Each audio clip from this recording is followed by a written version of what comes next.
Assalamualaikum warahmatullahi wabarakatuh. Nama saya Abdul Muhyi mungkin tak asing lagi bagi umat muslim yang ada di Indonesia, terutama para warga di Pamijahan, Tasikmalaya, karena sosoknya diyakini sebagai salah seorang wali Allah yang memiliki segudang karomah. Ayahnya Sembah Lebe Wartakusuma adalah keturunan Raja Galuh Pajajaran. Abdul Muhyi atau Syekh Abdul Muhyi lahir di Mataram sekitar 1650 Masehi atau 1071 Hijriah dan dibesarkan oleh orang tuanya di kota Gresik. Dia selalu mendapat pendidikan agama baik dari orang tua maupun dari ulama-ulama sekitar Gresik.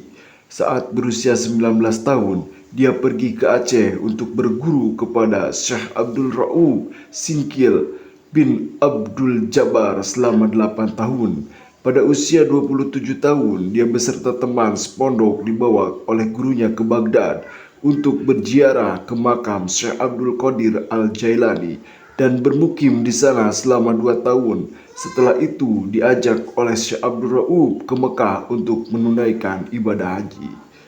Ketika sampai di Baitullah, Syekh Abdul Rauf mendapat ilham kalau di antara santrinya akan ada yang mendapat pangkat kewalian. Dalam ilham itu dinyatakan, apabila sudah tampak tanda-tanda, maka Syekh Abdul Rauf harus menyuruh santrinya pulang dan mencari gua di Jawa Barat untuk bermukim di sana. Suatu saat, sekitar waktu asar di Masjidil Haram, tiba-tiba ada cahaya yang langsung menuju Syekh Abdul Muhyi dan hal itu diketahui oleh gurunya Syekh Abdul Rauf sebagai tanda-tanda tersebut. Setelah itu, Syekh Abdul Rauf menyuruh pulang Syekh Abdul Muhyi ke Gresik untuk minta restu kedua orang tuanya karena telah diberi tugas oleh gurunya untuk mencari gua dan harus menetap di salah satu daerah di Jawa Barat. Sebelum berangkat mencari gua, Syekh Abdul Muhyi dinikahkan oleh orang tuanya dengan Ayu Bakta, putri dari Sembah Dalem Sacaparana, putra Dalem Sawidak atau Raden Tumenggung Wira Dadaha III. Tak lama setelah pernikahan, dia bersama istrinya berangkat ke arah barat dan sampailah di daerah yang bernama Dharma Kuningan. Atas permintaan penduduk setempat, Syekh Abdul Muhyi menetap di Dharma Kuningan selama 7 tahun. Kabar tentang menetapnya Syekh Abdul Muhyi di Dharma Kuningan terdengar oleh orang tuanya, maka mereka menyusul dan ikut menetap di sana. Di samping untuk membina penduduk, dia juga berusaha untuk mencari gua yang diperintahkan oleh gurunya. Dengan mencoba beberapa kali menanam padi, ternyata gagal karena hasilnya melimpah. Sedangkan harapan dia sesuai dengan isyarat tentang keberadaan gua yang diberikan oleh Syekh Abdul Rauf adalah apabila di tempat itu ditanam padi, maka hasilnya tetap sebenih, artinya tidak menambah penghasilan, maka di sanalah gua itu berada. Karena tidak menemukan gua yang dicari, akhirnya Syekh Abdul Muhyi bersama keluarga berpamitan kepada penduduk desa untuk melanjutkan perjalanan mencari gua. Setelah menempuh perjalanan yang cukup panjang, sampailah dia di daerah Pamengpek atau Garut Selatan. Di sini dia bermukim selama 1 tahun untuk menyebarkan agama Islam secara hati-hati, mengingat penduduk setempat waktu itu masih beragama Hindu. Setahun kemudian, ayahnya yaitu Sembah Lebe Wartakusuma meninggal dan dimakamkan di kampung Dukuh di tepi kali Cikaengan. Beberapa hari sesuai pemakaman ayahandanya, dia melanjutkan perjalanan mencari gua dan sempat bermukim di Batuwangi. Perjalanan dilanjutkan dari Batuwangi hingga sampai di Lebak Siu dan bermukim di sana selama 4 tahun, dari tahun 1686 sampai 1690 Masehi. Walaupun di Lebak Siu tidak menumpukan gua yang dicari, dia tidak putus asa dan melangkahkan kakinya ke sebelah timur dari Lebak Siu, yaitu di atas Gunung Kamung Cilumbu. Akhirnya dia turun ke lembah sambil bertafakur, melihat indahnya pemandangan sambil mencoba menanam padi bila senja tiba. Dia kembali ke Lebak Siu menjumpai keluarganya karena jarak dari tempat ini tidak begitu jauh, sekitar 6 kilometer. Suasana di pegunungan tersebut sering membawa perasaan tenang, maka gunung tersebut diberi nama Gunung Mujarod, yang berarti gunung untuk menenangkan hati. Pada suatu hari, Syekh Abdul Muhyi melihat padi yang ditanam telah menguning dan waktunya untuk dipetik. Saat dipetik, terpancarlah sinar cahaya kewalian dan terlihatlah kekuasaan Allah. Padi yang telah dipanen tadi ternyata hasilnya tidak lebih tidak kurang, hanya mendapat sebanyak benih yang ditanam. Ini sebagai tanda bahwa perjuangan mencari gua sudah dekat. Untuk meyakinkan adanya gua di dalamnya, maka di tempat itu ditanam padi lagi sambil berdoa kepada Allah semoga gua yang dicari segera ditemukan. Maka dengan kekuasaan Allah, padi yang ditanam tadi segera tumbuh dan waktu itu juga berbuah dan menguning, lalu dipetik dan hasilnya ternyata sama sebagaimana hasil panen yang pertama. Di sanalah dia yakin bahwa di dalam gunung itu adanya gua. Sewaktu Syekh Abdul Muhyi berjalan ke arah timur, terdengarlah suara air terjun dan kicauan burung yang keluar dari dalam lubang. Dilihatnya lubang besar itu, di mana keadaannya sama dengan gua yang digambarkan oleh gurunya. Seketika kedua tangannya diangkat memuji kebesaran Allah. Telah ditemukan gua bersejarah di mana di tempat ini dahulu Syekh Abdul Qadir Al-Jailani menerima ijazah ilmu agama dari gurunya yang bernama Imam Sanusi. Gua yang sekarang dikenal sebagai nama Gua Pamijahan diyakini adalah warisan dari Syekh Abdul Qadir Al-Jailani yang hidup kurang lebih 200 tahun sebelum Syekh Abdul Muhyi. Gua ini terletak di antara kaki Gunung Mujarod. Setelah gua ditemukan, Syekh Abdul Muhyi bersama keluarga beserta santri-santrinya bermukim di sana. Di samping mendidik santrinya dengan ilmu agama, dia juga menempuh jalan tiraka.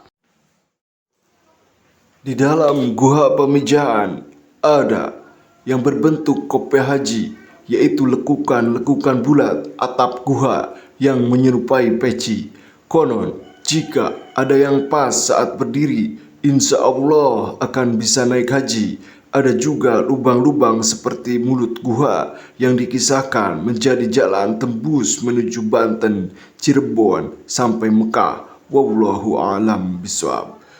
Sekian lama mendidik santrinya di dalam gua. Kemudian Syekh Abdul Muhyi mulailah menyebarkan agama Islam di perkampungan penduduk.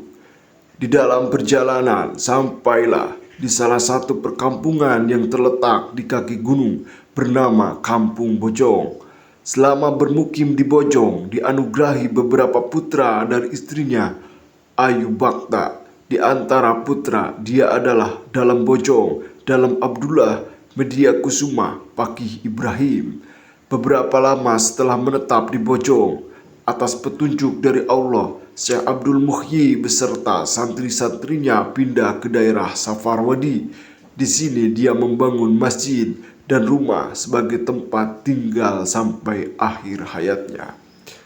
Dalam menyebarkan agama Islam, Syekh Abdul Muhyi menggunakan metode tarekat nabawiyah, yaitu dengan akhlak yang luhur disertai tauladan yang baik. Salah satu contoh metode dalam mengislamkan seseorang adalah sewaktu dia melihat seseorang yang sedang memancing ikan. Namun orang itu kelihatan sedih karena tidak mendapat seekor ikan pun. Lalu dihampirinya dan disapa, "Bolehkah saya meminjam kailnya?" Orang itu memperbolehkannya. Syekh Abdul Muhyi mulai memancing sambil berdoa, "Bismillahirrahmanirrahim. Asyhadu an la ilaha illallah wa asyhadu anna Muhammadar Rasulullah." Setiap kali kail dilemparkan ke dalam air ikan, selalu menangkapnya. Tidak lama kemudian ikan yang didapat sangat banyak sekali, sampai membuat orang tersebut keheranan dan bertanya, "Apa doa yang dibaca untuk memancing?" Dia menjawab, "Bismillah, basmalah, dan syahadat." Akhirnya orang tersebut tertarik dengan doa itu dan masuk Islam. Dalam kitab Istiqlal Tarekat Qadariyah Naqsabandiyah diceritakan beberapa kisah karomah Syekh Abdul Muhyi. Di antaranya adalah sebagai berikut. Pertama, suatu hari ada orang yang dikejar-kejar sekawanan lebah lari meminta pertolongan Syekh Abdul Muhyi. Kemudian Syekh Abdul Muhyi berseru kepada kelompok lebah itu, "Kenapa kalian lebah bersikap begitu kepada manusia? Apakah kalian tak mengerti di dalam tubuh manusia lahir dan batin ada lataif la ilaha illallah?" Lebah-lebah itu langsung mati, lalu tubuh orang itu seperti keluar asap. Dia selamat tanpa bekas luka apapun. Kedua, saat seseorang membawa istrinya yang buta setelah melahirkan menemui Syekh Abdul Muhyi untuk meminta kesembuhan. Oleh Syekh Abdul Muhyi mereka diajak zikir membaca kalimat tahlil la ilaha illallah sebanyak 165 kali di masjid. Tak berapa lama wanita yang buta itu pun sembuh. Ketiga, di waktu yang lain seseorang membawa anak yang terkena stroke, tubuhnya mati separuh, untuk menemui Syekh Abdul Muhyi. Kemudian diajak oleh Syekh Abdul Muhyi berzikir kalimat tahlil sebanyak 165 kali. Akhirnya setelah itu anak yang stroke tadi sembuh total.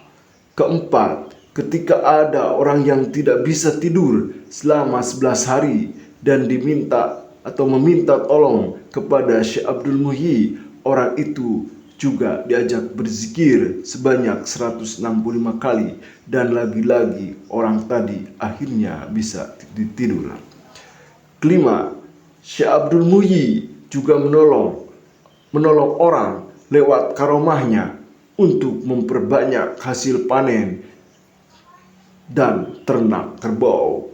Keenam, Syekh Abdul Muhyi juga dikenal kesaktiannya. Beliau mengalahkan 2 tukang sihir sakti dan kemudian 2 penyihir itu menjadi murid-muridnya. Di samping ahli dalam ilmu agama, Syekh Abdul Muhyi juga ahli dalam ilmu kedokteran, ilmu hisab, ilmu pertanian, dan juga ahli seni baca Al-Quran. Maka pada saat itu banyak para wali yang datang ke pemijahan untuk berdialog masalah agama, seperti Waliullah dari Banten Syekh Maulana Mansur, putra Sultan Abdul Patah Ageng Tirtayasa, keturunan Sultan Hasanuddin bin Sunan Gunung Jati, juga Syekh Ja'far Shadiq yang makamnya di Cibiu, Limbangan, Garut.